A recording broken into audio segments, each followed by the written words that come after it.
Je vais appeler Brice à me rejoindre sous un tonnerre d'applaudissements, s'il vous plaît.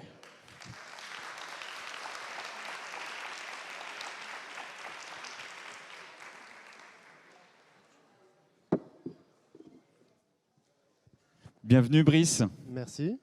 Tu veux te... Je vais peut-être m'asseoir parce que je suis debout depuis 20 minutes en fait, j'ai mal calculé mon coup. Voilà, je suis ravi de t'accueillir sur une thématique qui est assez particulière. On en entend beaucoup parler. On entend parler de l'IA à toutes les sauces, matin, midi et soir. Nous, il nous semblait important d'avoir un regard d'expert pour nous accompagner sur à chaque métier, chaque niveau, chaque statut, chaque endroit où on se trouve de notre vie entrepreneuriale. Finalement, l'IA va avoir un ou des impacts, des utilités.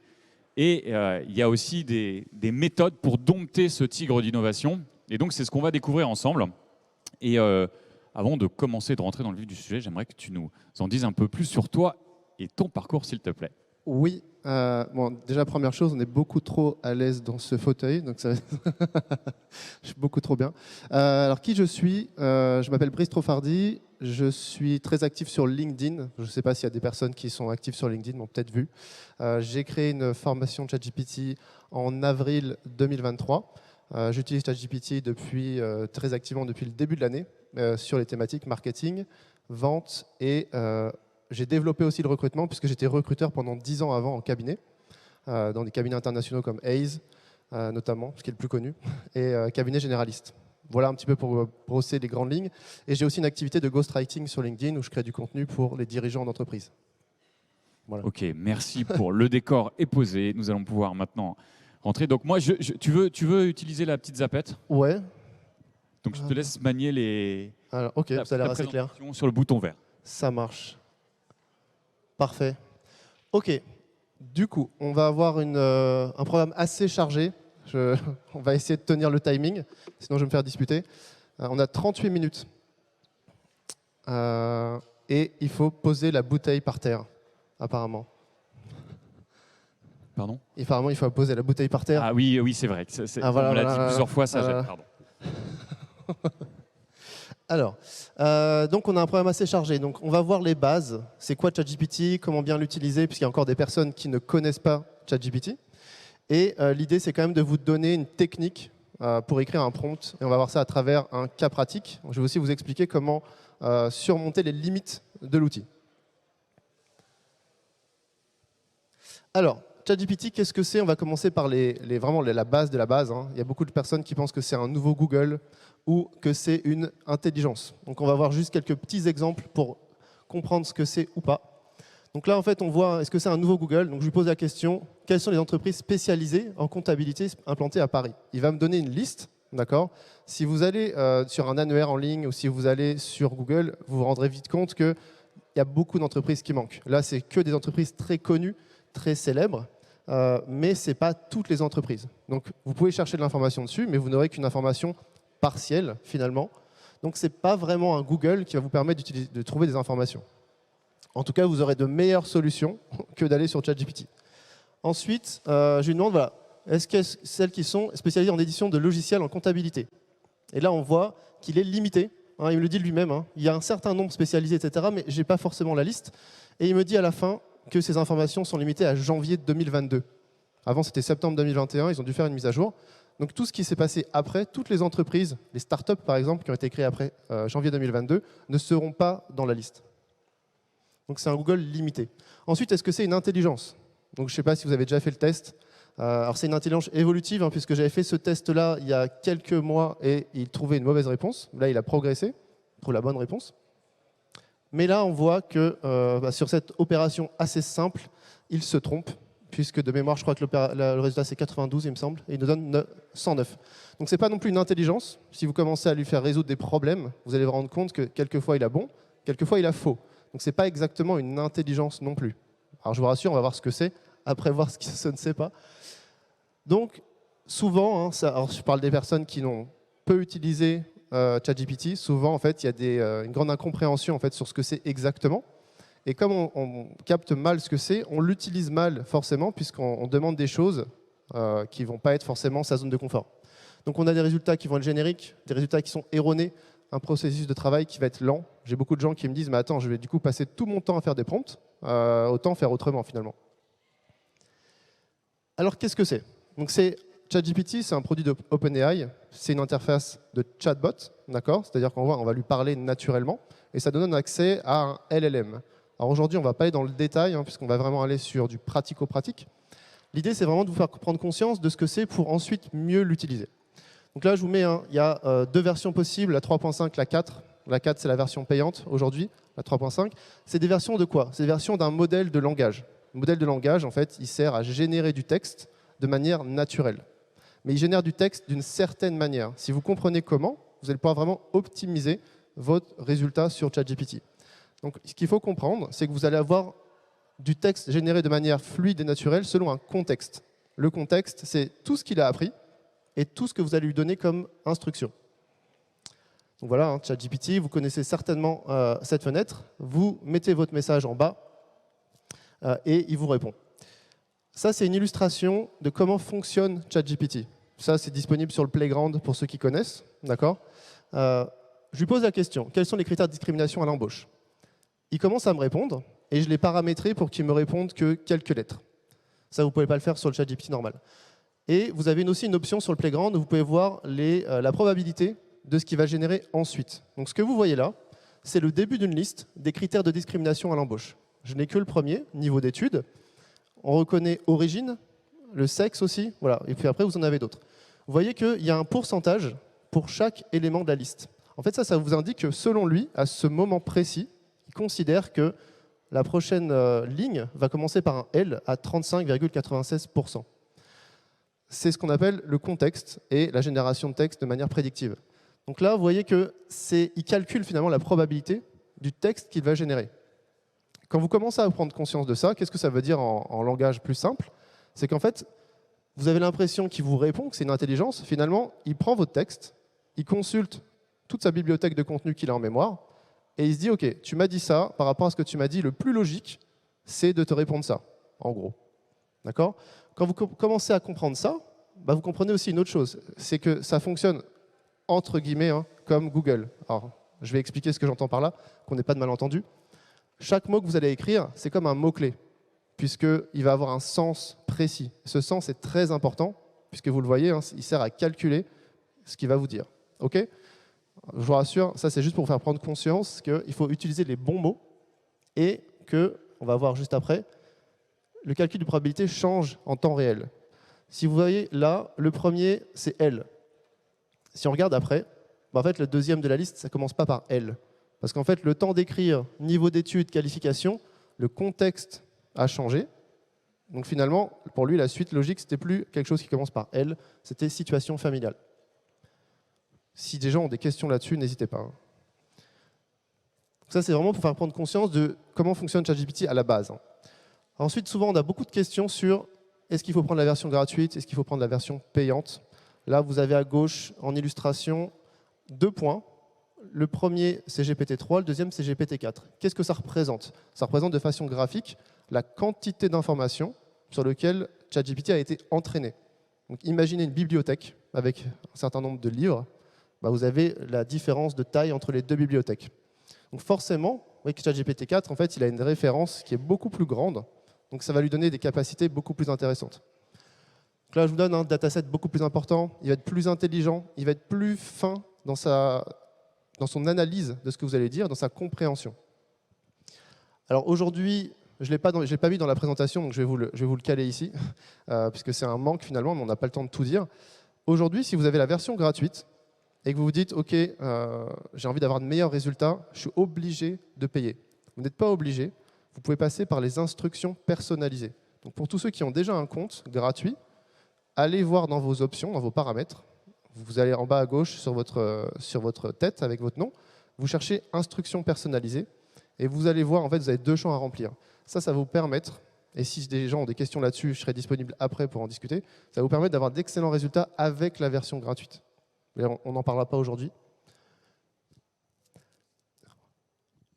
Je voulais faire une une petite question à la salle, Ouais. à main levée un vote, parce qu'en fait, en ligne, les gens nous disent qu'au quotidien, ils utilisent à 36% ChatGPT, de temps en temps 21%, et une ou deux fois par curiosité 21% ou jamais. Donc en fait, on a quand même une grande partie des gens en ligne qui ne l'utilisent pas ou peu. Et je voulais aussi savoir, vous qui êtes là aujourd'hui, est-ce que vous l'utilisez tous les jours? Levez la main. Oh. Alors je ne vais pas compter les pourcentages à la main levée. Hein. On est à 40, Jamais. 40%. Ok, et de temps en temps, c'est-à-dire une à deux fois par curiosité. Bon, les proportions sont assez respectées. Et là, je vois une majorité de personnes qui l'utilisent, hein, mais on est d'accord. OK. Alors, comment l'utiliser? Après, je vous rassure, là, c'est vraiment pour ceux qui n'ont jamais utilisé, qui comprennent un petit peu comment ça marche. Après, on aura des cas pratiques et on aura notamment comment générer un email de prospection 100% personnalisé et, entre guillemets, vraiment sur mesure, pas générique, etc., etc. Ça, ce sera à la fin de la présentation. Donc, comment on l'utilise? Tout simplement, écrivez votre demande ici. Ça, c'est pour vraiment les gens qui ne l'ont jamais utilisé. Tout en bas, vous écrivez votre demande. En plus, je mets, voilà, ChatGPT est toujours sympa à en voir. Je lui dis, il faut faire sa demande ici. Il me répond, il utilise le même emoji, il s'adapte à ce que je lui donne. Voilà, il est programmé pour être sympa. Il est programmé pour être souvent d'accord avec vous. C'est d'ailleurs pour ça que, je ne l'ai pas mis dans la présentation, mais ne lui demandez pas son avis. Parce que s'il vous donne un avis, c'est souvent pour vous faire plaisir. Si vous lui demandez de critiquer ou d'analyser quelque chose, ou de mettre une note à quelque chose, il va vous mettre par exemple, je sais pas, 7 sur 10, et que vous lui dites « Attends, t'es sûr? Parce que ça me semble quand même assez moyen. » Il va vous répondre « Ah oui, c'est vrai. Bon, c'est plutôt 4 sur 10. » Donc voilà, ça me fait toujours sourire quand je vois des prompts où les gens disent « Il va m'aider à analyser quelque chose, à le noter, etc. » Voilà, il y a beaucoup de limites quand même à ça. Il a beaucoup de biais, hein, ChatGPT. Ce n'est pas le sujet d'aujourd'hui, mais il a énormément de biais. Donc attention à ce qu'on lui demande. Pardon de t'interrompre, mais moi, Ouais. qui l'ai utilisé pour une présentation Stello en off-site, je trouve que ChatGPT a une propension à mentir bien crédible. Parce que je lui ai demandé de me citer quelques citations de Léonard de Vinci. Je trouvais que ça sonnait pas très Léonard de Vinci. Je les connais pas toutes, mais en fait, au bout d'un moment, il m'a dit oui, j'avoue, c'est Steve Jobs. Oui, c'est ça. Ouais. Alors, ChatGPT, c'est ce qu'on appelle des hallucinations. Il va tout faire pour vous faire plaisir. Donc s'il doit inventer quelque chose, il va le faire. J'ai une anecdote à ce sujet, c'est un YouTuber qui s'appelle Ali Abdal qui écrivait un bouquin et il fait des recherches documentaires. Donc il cherche vraiment la liste de tous les bouquins à lire sur un sujet précis. Il est déjà bien avancé dans ses recherches, donc il a fait le tour du sujet. Il dit, je vais demander à ChatGPT si voilà, il connaît des bouquins.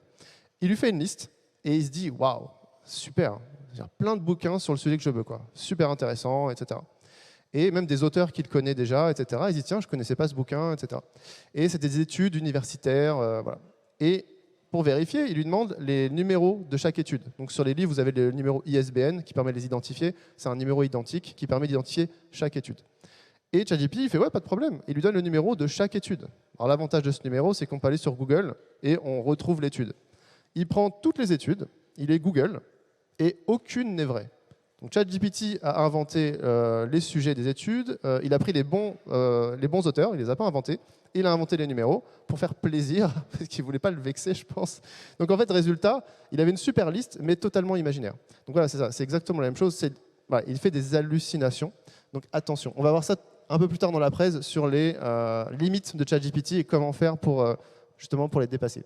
Donc là, je lui demande ce que c'est un prompt, et on voit que naturellement, ChatGPT aime beaucoup parler. Vraiment beaucoup. Là, si vous avez le temps, je ne sais pas si des gens ont eu le temps de tout lire, mais il parle. Ça, c'est un des problèmes. Du coup, je lui repose la question, mais cette fois-ci de manière beaucoup plus précise. Voilà, je lui dis, c'est quoi un prompt pour un LLM? Parce que ChatGPT est un LLM.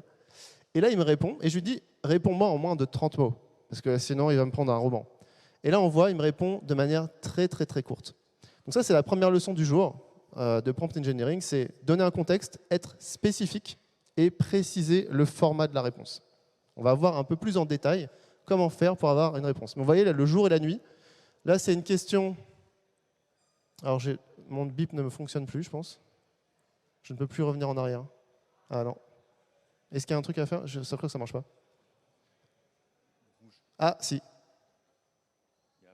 Je pense qu'il y a peut-être un... Ouais, non, mais je sais que ça verrait rouge. Merci. Il y a 2 boutons littéralement sur la manette. Mais je pense qu'il y a un petit lag. OK, on a récupéré. OK, c'est bon. Voilà. Donc on va avancer là-dessus. Donc là, ça, c'est un prompt en plusieurs étapes. Alors, vous pouvez lire à droite le texte pour comprendre, on va le lire ensemble. On va passer un tout petit peu de temps là-dessus parce que c'est important pour les gens qui veulent vraiment avoir de meilleurs résultats sur un prompt. Là, vous avez 99% de ce qu'il faut savoir. Prenez des photos. Alors, à gauche, vous allez avoir à quoi correspond chaque couleur. Alors, je vais vous le dire aussi parce qu'il y a des couleurs qui sont difficilement... J'ai essayé d'avoir un maximum de couleurs, mais j'étais un peu limité à la fin. On a donc un prompt qui est très détaillé, mais que vous voyez qui reste assez court. Tu es un marketeur professionnel dans un cabinet de communication.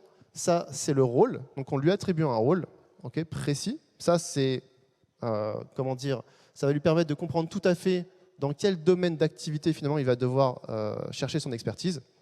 Ensuite, tes clients sont tous dans, et vous précisez le secteur. Donc ça, vous donnez du contexte, plus d'informations sur le contexte. Ensuite, rédige un texte publicitaire. Donc ça, c'est sa tâche. On va lui demander, voilà, il sait exactement ce qu'il doit faire. En utilisant la méthode accroche, histoire, offre, et vous voyez, ça, ce texte en orange, c'est la technique. On va lui donner de la technique ou, si vous voulez, de l'expertise. Ça, c'est super important. Vous lui dites exactement comment il va accomplir sa tâche. Parce que le texte publicitaire, il peut l'écrire de plein de manières différentes. Pour ceux qui sont un peu dans la com, vous connaissez AIDA, etc. Voilà, il pourrait faire ça, il pourrait faire autre chose. Donc là, vous lui précisez. Vous êtes sûr de ne pas avoir un texte publicitaire générique. Ensuite, le but est d'engager nos clients idéaux. Donc là, ça, c'est l'objectif. Ensuite, raconter une histoire, etc. Alors, je ne vais pas tout lire en détail, mais là, on est à nouveau dans la technique. Ensuite, avant de répondre, demande les informations nécessaires sur mon entreprise, produit, marque, persona cible. Ça, évidemment, ça va plus parler pour les gens qui connaissent un peu la com. Pour les autres, ça sera moins facile. Mais l'idée là derrière, c'est quoi? C'est de lui mettre une contrainte. On va lui mettre une contrainte. On va dire, OK, tu ne vas pas me répondre tout de suite. Avant de me répondre, tu vas me demander telle ou telle information. Ça, c'est utile si vous avez déjà eu des résultats génériques. Bah, il faut vous dire, OK, si ChatGPT a des résultats génériques, on a dit juste avant qu'il aimait bien raconter un peu n'importe quoi, il va combler les blancs. D'accord? S'il n'a pas l'information, il va l'inventer. Mais des fois, il invente mal. Donc, il lui manque des fois des informations pour être vraiment super spécifique. Alors, je vous rassure, hein, là, moi, je sais qu'il faut que je lui demande les informations, qu'il me demande les informations sur le produit, etc., etc.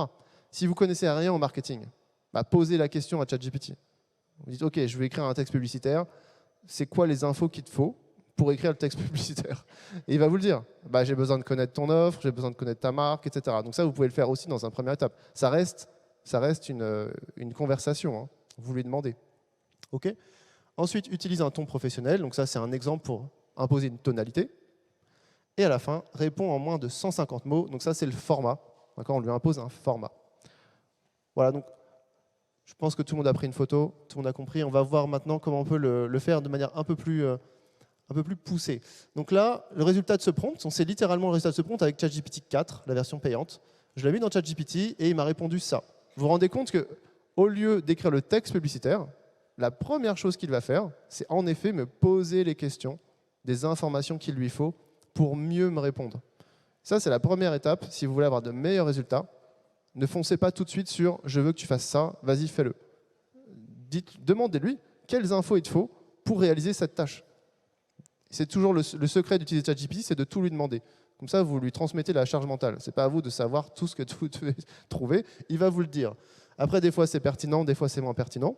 Si vous êtes vraiment complètement débutant dans un domaine, je vous conseille de croiser les informations qu'il vous donne avec peut-être des recherches Google pour valider que ce n'est pas n'importe quoi.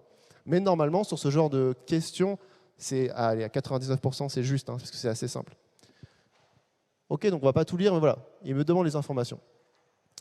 Et après, forcément, ça c'est, donc je vais donner les informations, et je vais vous montrer après quelles informations je vais donner, parce que c'est très important. Et voilà la réponse. Donc accroche, histoire, offre. J'ai pris un exemple, hein, les informations, c'était sur Audemars Piguet, horlogerie de luxe, et je vais donner un nom marque imaginaire, pour changer. Mais en gros, les informations, c'est ça. Et donc oui, vous remarquerez que le texte est quand même bien écrit et respecte parfaitement la structure que je vais donner. Ensuite, du coup, quand vous commencez à donner des informations à ChatGPT, il vous répond, les informations sur vous, votre marque, etc. Vous commencez à avoir un prompt qui commence à être long. Et là, vous allez avoir des problèmes, surtout sur la version gratuite. Ça, c'est très utile sur la version gratuite. Vous avez un prompt qui devient de plus en plus long. Alors, qu'est-ce que vous avez dans un prompt? Ça, c'est important de le comprendre. Vous allez avoir une partie, c'est les instructions. Donc, c'est souvent ce que vous faites, c'est-à-dire, fais ça, écris un email, ça, c'est une instruction. Et vous allez avoir tout ce qui est à côté, c'est-à-dire les documents de référence. Alors, document de référence, c'est moi qui ai trouvé le terme, c'est pas forcément le meilleur. Bon, en gros, c'est toutes les informations dont il va avoir besoin pour exécuter sa tâche. Donc, par exemple, un texte. Si vous lui dites, voilà, imite le style de tel texte, le fameux texte en question que vous allez lui donner, c'est un document de référence, c'est une information en plus. Ce n'est pas une instruction. Imaginons, vous lui dites, je veux que tu écrives un email. Bon, le premier email qu'il vous rédige, vous dites, voilà, jamais je vais envoyer ça, c'est pas possible. Bon, je vais lui donner un email que j'ai déjà écrit, comme ça il va écrire comme moi. L'email que vous allez lui donner, c'est ce que j'appelle un document de référence, c'est une information, ce n'est pas une instruction. Ce qu'il y a écrit dans l'email n'a aucun rapport avec ce que va faire ChatGPT. Il va juste reprendre le style. Vous avez aussi un modèle à respecter. Donc, si vous lui dites « écris comme cet email », il va suivre le même modèle. Mais vous pouvez aussi vous dire un email, c'est quoi? Par exemple, on va le voir après dans l'exemple, c'est « bonjour, monsieur ou madame », on ne sait pas. Vous allez avoir un premier paragraphe, peut-être un deuxième paragraphe, puis à la fin, vous allez avoir cordialement, etc. Il y a une structure à suivre. Donc ça peut être une structure que vous lui indiquez. Écris un email en suivant ce plan, en suivant cette structure, etc. Donc ça fait deux types d'informations. Les instructions, mais toutes les informations en plus pour qu'il puisse accomplir sa tâche. Si vous avez différents types de données, il faut imaginer que ChatGPT, ce n'est pas un humain. Il ne comprend pas qu'il y a des différents types de données. Il le comprend dans une certaine mesure. Plus le prompt est long, plus il va être confus, plus il va commencer à mélanger un petit peu. Vous n'allez pas vous en rendre compte, puisque comme on l'a vu, il fait des hallucinations, donc il va vous répondre des fois de manière plus ou moins bonne, mais ça va devenir de plus en plus difficile. Alors j'essaie d'avancer parce que je vois que le temps file, pour qu'on ait le temps de tout faire. Exemple d'un prompt avec seulement des instructions. Voilà, donc écrire un email de prospection, etc. Vous voyez, mon prompt est très court. Là, je lui demande de faire quelque chose. C'est simple. Et il me répond. Il me donne l'objet. Bonjour. Il me met des petits crochets parce que comme il n'a pas toutes les informations, il met des petits crochets pour que moi, je puisse changer les informations. Mais voilà, on a un mail. OK. Et là, c'est l'exemple d'un prompt avec instruction, modèle et source. On retrouve les instructions, d'accord, toujours. Écrit un email, etc. Et la suite de mon prompt, ça va être les informations dont il va avoir besoin. Donc vous vous rappelez le mail, le prompt au début avec les couleurs, etc. Je lui disais, avant de me répondre, pose-moi les questions. Vous pouvez simplement lui mettre déjà les informations. Là, c'est ce que je fais. Donc voilà, voici mes informations. Et je lui explique. Voilà. Donc les informations, c'est en rapport avec la tâche que vous voulez lui faire faire. Là, on revient sur l'email. Formation, mon offre, ma promesse, etc., etc. Là, on est vraiment sur un truc marketing. Et ensuite, un modèle. Donc, je vais donner mes informations. Et ensuite, je lui dis, voilà, suis ce modèle. Donc ça, c'est un exemple de modèle assez poussé où vous voyez qu'il y a des accolades, c'est ça, c'est le terme, des accolades. Et en fait, les accolades, ça vous pouvez mettre des crochets, peu importe, des accolades ou des crochets, ça vous permet de mettre des variables. Des variables, c'est quoi? C'est des informations qui vont changer à chaque contexte. Par exemple, monsieur, madame, je lui ai mis nom de famille du prospect.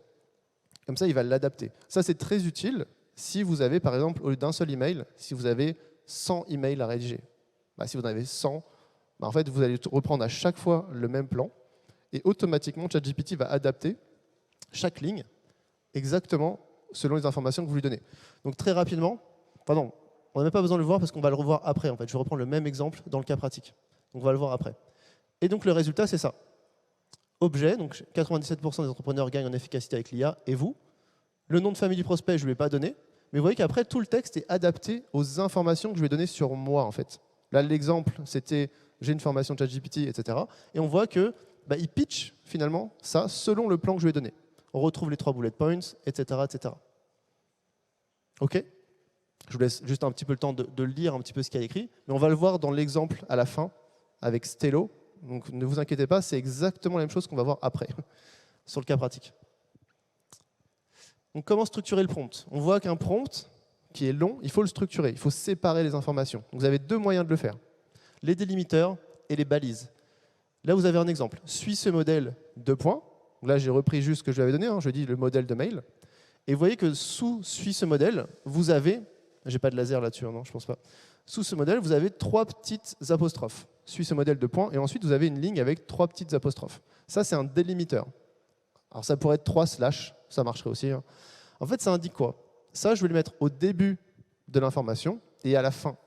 En fait, je dis juste à ChatGPT, après ces 2 points-là, le modèle, bah, c'est tout ça en fait. Et à la fin de mon email, je vais fermer. Et en fait, pour lui, c'est comme un bloc individuel, indépendant, pardon, un bloc indépendant d'informations. D'accord? Si je lui dis par exemple, je vais donner les informations sur moi et mon prospect, ça fait 2 informations différentes. Donc je vais lui dire les informations sur moi, je vais mettre les accolades, je vais mettre mes informations, je vais finir les apostrophes, je vais fermer avec les apostrophes, et après je vais faire la même chose par exemple pour mon prospect, etc. Et ensuite vous avez les accolades, et ça c'est les accolades, ça crée des balises. Les balises, ça va être des informations que vous allez pouvoir mettre dans votre prompt. Alors, comment écrire un prompt parfait? Ça, c'est pour juste récapituler un petit peu les bases. Donner des informations sur soi, son entreprise, sur le prospect, imposer un modèle, préciser les techniques. Alors, on va avancer parce qu'on me dit secrètement qu'il faut que j'accélère. Donc, on va essayer d'aller jusqu'au bout. Choisissez les informations pertinentes. Donc ça, c'est super important. Là, c'est un exemple. Hein. C'est un exemple pour un email de prospection. Mais ce qu'il faut que vous reteniez avec cet exemple, c'est que vous, quand vous allez lui demander de faire une tâche, il faut vous dire, OK, de quelles informations il a besoin pour faire au mieux cette tâche. Et comme je disais tout à l'heure, demandez à ChatGPT. Vous dites, OK, je cherche à faire ça, tu as besoin de quoi comme information pour accomplir cette tâche? Voilà. Et ensuite, il va vous le dire. Mais ça, c'est super important. Utilisez les techniques efficaces. Donc ça, c'est la deuxième chose. Il a besoin d'informations, mais il va appliquer certaines techniques. Donc là, c'est des techniques de copywriting, puisque moi, c'est celle que je connais.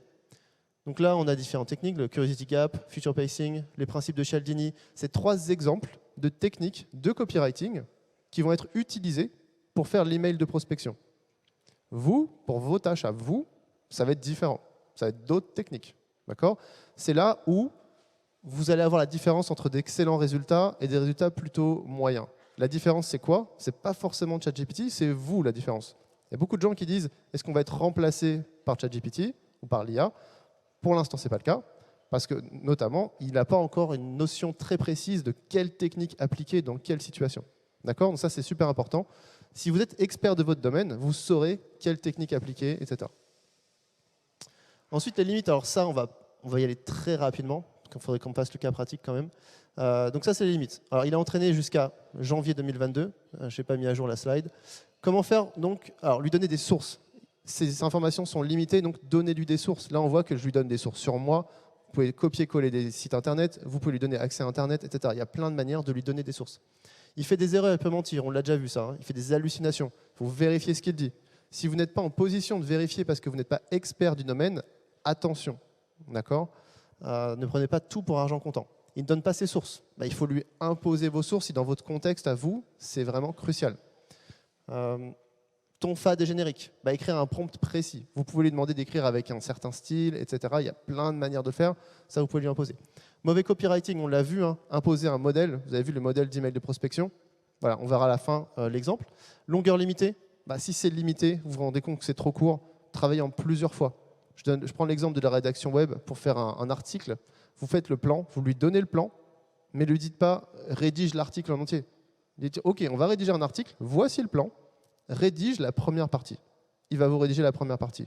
Ensuite, vous pouvez changer votre prompt, donc vous le modifiez. Au lieu d'aller à la suite, vous le modifiez et vous dites maintenant « rédige la deuxième partie », etc., etc., etc. Confidentialité des données et dépendance technologique, ça, ne vous confiez pas des données confidentielles, respectez la RGPD. OK. La longueur limitée, je pense qu'on va aller assez vite. On va avancer assez rapidement là-dessus. Ouais. Il faut qu'on garde... Ah, et ça c'est pour les questions aussi? Il nous reste 10 minutes pour les questions-réponses. Okay. Alors, on va avancer. Juste, là, le concept qu'il faut que vous reteniez, c'est que quand vous parlez à ChatGPT, vous avez une fenêtre de contexte qui défile, qui défile, qui défile. Vous utilisez un certain nombre de mots. Rappelez-vous que cette fenêtre de contexte, elle est limitée. Là, ce que vous regardez ici, c'est toutes les questions-réponses, questions-réponses, questions-réponses.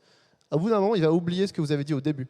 Donc, si vous lui donnez des informations au tout début, à un moment donné, il ne va plus s'en rappeler Donc les résultats seront moins bons. Alors ça, vous pouvez aussi régler ce problème en utilisant les instructions personnalisées. Si vous avez des informations sur vous, etc., mettez-les dans les instructions personnalisées. Disponibles pour tout le monde, même la version gratuite. J'avance parce que sinon les huissiers vont venir me virer de la scène. Alors ça, c'est des exemples. On va aller très rapidement dessus sur le développement commercial, marketing, les applications, ressources humaines, cas pratique. Alors le cas pratique, on l'a déjà vu en fait, hein, c'est la même chose. Alors il est mal mis. Structure du prompt, email de prospection, donc ça c'est les informations qu'on avait vues. C'est la même chose qu'on a vu en fait. Hein. L'email de prospection, les informations. Les gens ont la présentation aussi? Non? Si, ouais, donc vous avez la présentation, donc vous le verrez. Et vous avez le résultat pour l'exemple de Stello sur un email qui a été entièrement, ça a été entièrement écrit par ChatGPT. Et vous pouvez le lire, je pense qu'il est pas mal. Question?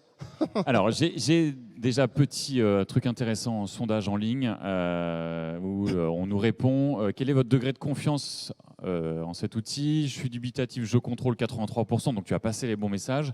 J'ai confiance 17%, je n'ai pas confiance personne. Donc voilà, donc on sait que grâce à ta présentation, les gens vont mieux utiliser ChatGPT. Après, j'ai des questions, enfin j'ai l'impression que c'est des questions hyper précises. Si on veut utiliser la version 3.5 régulièrement, est-ce que ça vaut le coup de prendre la V4? Un retour d'expérience? Alors, en gros, avec les instructions personnalisées, vous allez avoir quand même maintenant, et c'est assez récent, ça a été accessible à tout le monde il y a quelques semaines seulement, vous avez maintenant la possibilité d'avoir d'excellents résultats avec les instructions personnalisées. Vraiment, avec la version gratuite. Donc, mon conseil, si vous n'avez pas envie, si vous ne ressentez pas le besoin surtout de passer à la version 4, c'est que vous n'en avez pas besoin. Parce qu'en fait, moi qui pousse vraiment très très fort le truc, la version 4 en fait, est utile quand vous allez vraiment sur des choses qui sont assez fins, qui demandent un peu de subtilité. Si c'est pour faire des emails de prospection comme ça, vous avez le modèle, vous mettez un template, etc. La version gratuite, franchement, ça suffira. Après, il n'y a pas d'engagement sur l'abonnement. Moi, je vous conseille tous, ça coûte 20 $. Si vraiment vous avez un doute, prenez-le, payez 20 $. Ça, un mois, vous le testez à fond pendant un mois, vous faites la même chose avec la version 3.5, la même chose avec la version 4, vous voyez la différence par vous-même, et si ça ne vous va pas, vous arrêtez, il n'y a aucun engagement, hein. On parle de 20 $. C'est pas, voilà. Ça vaut le coup de tester pour voir par vous-même, honnêtement. On va prendre des questions dans la salle, s'il y en a. Je les ai assommés. Alors, à gauche, il n'y en a plus de micro. Chloé, s'il te plaît, merci.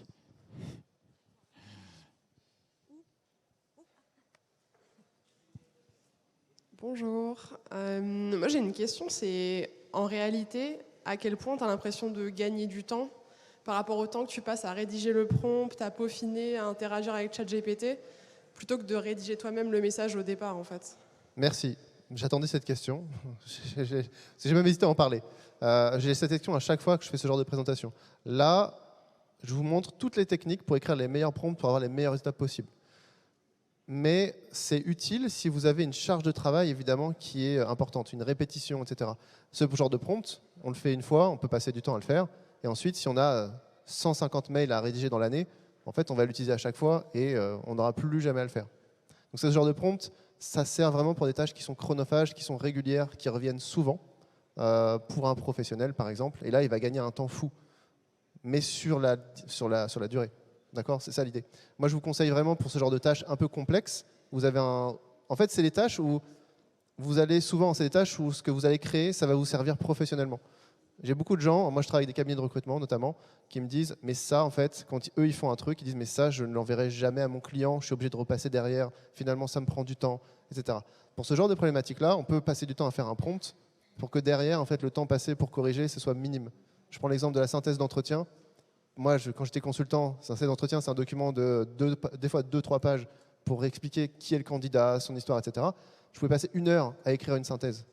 En fait, avec ChatGPT, je passe 10 minutes à la relire et à la corriger. Donc, en fait, c'est ça, vraiment mesurer ça. Et après, là, c'est un exemple. J'ai essayé de faire un exemple qui parle un peu aux professionnels.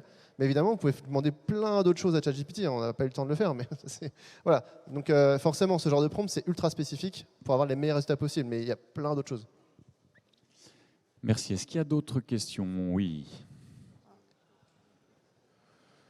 Premier rang.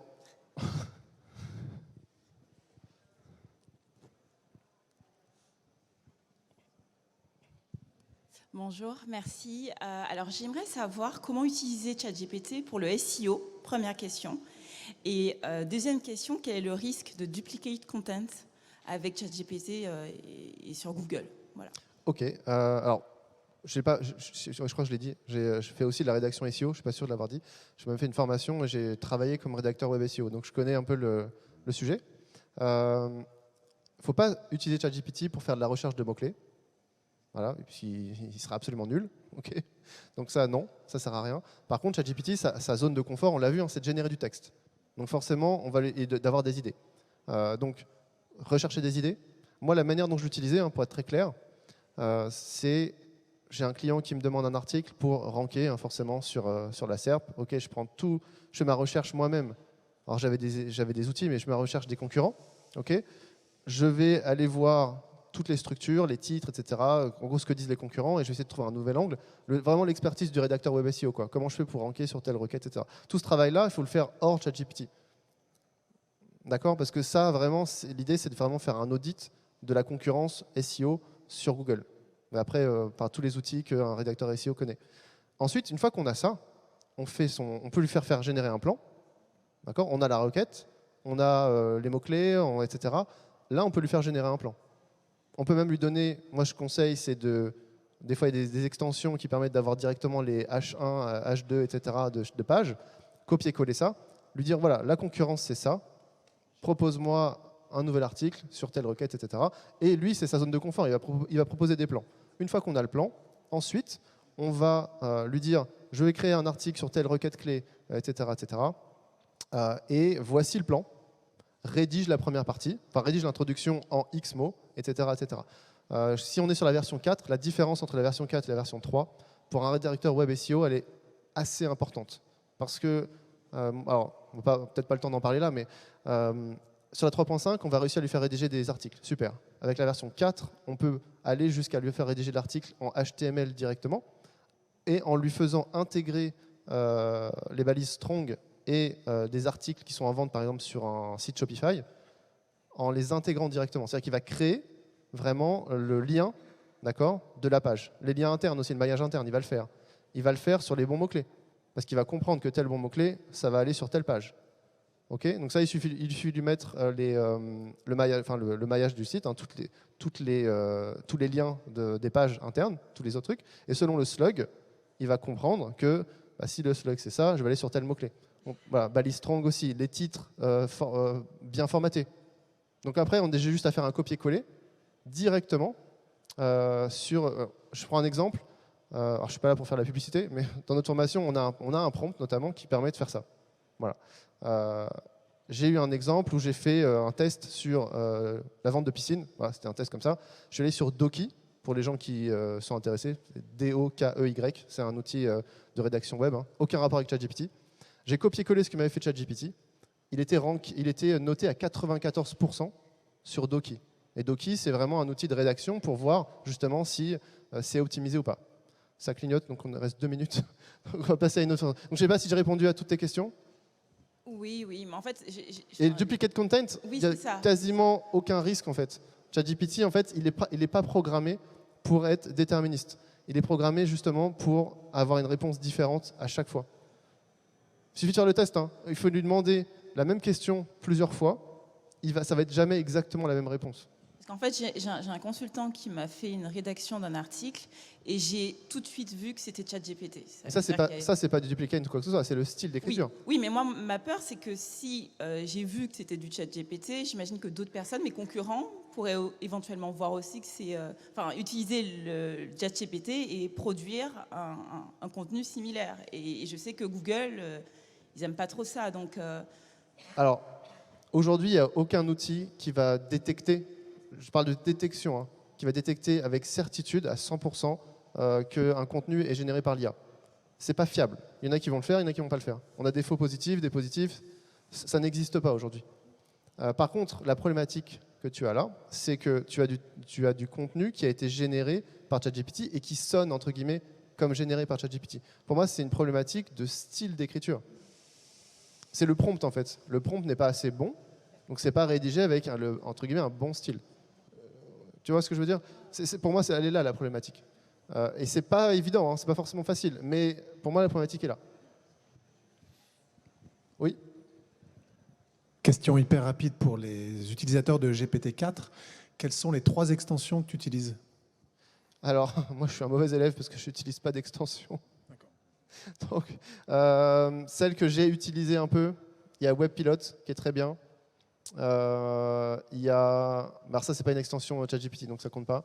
Mais extension Chrome AIPRM, très très bonne.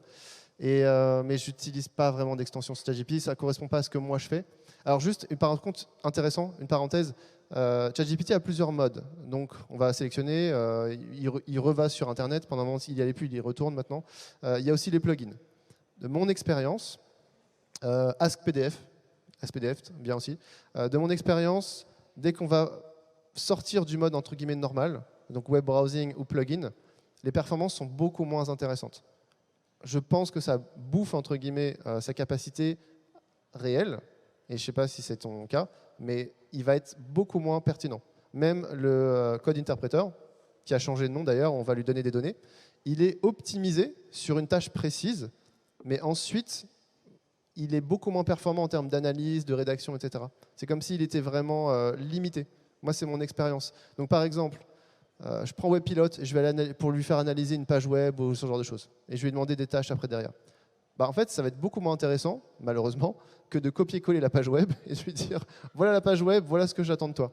C'est mon expérience perso avec beaucoup de tests. C'est pour ça que je n'utilise pas, en fait. Hein. C'est qu'en fait, à chaque fois, je suis déçu au final du résultat, donc je trouve une autre manière de faire. Okay, là où ça peut être très intéressant, c'est l'analyse de data sur des fichiers Excel, etc. Mais il faut que la data soit super bien formatée. Moi, justement pour le SEO, j'ai essayé de faire ça. J'ai sorti des analyses de la Google, j'ai plus le nom pour les mots-clés, sur Google. Non, l'outil de Google, mais c'est pas grave, peu importe. La Search Console, il me semble que c'est ça. Il m'a dit, ouais, mais c'est très mal formaté, donc il n'a rien pu en faire, par exemple. Donc, enfin, voilà, il y a plein de limitations. Merci Brice. Je suis obligé, je vois le temps qui Il n'y a pas court. de souci. Alors, déjà, un grand merci pour ta conférence. Tout était clair, concret. On te trouve où? Est-ce que tu es là encore toute la journée avec nous pour ceux qui participent à toute la journée et qui ont des questions individuelles à te poser? S'il y a des gens qui veulent me poser des questions, je suis disponible après. Je ne vais pas rester toute la journée. Donc, je ne serai pas là jusqu'au soir. Donc, n'hésitez pas à m'alpaguer si c'est le cas. Il n'y a aucun problème. Je vais rester un petit peu, mais je ne serai pas là toute la journée. Donc, c'est l'intérêt du physique. N'hésitez pas à solliciter Brice pour toutes vos questions. Et maintenant, on va faire un... Donc, je te remercie. On va continuer notre matinée. Donc, applaudissez bien Brice.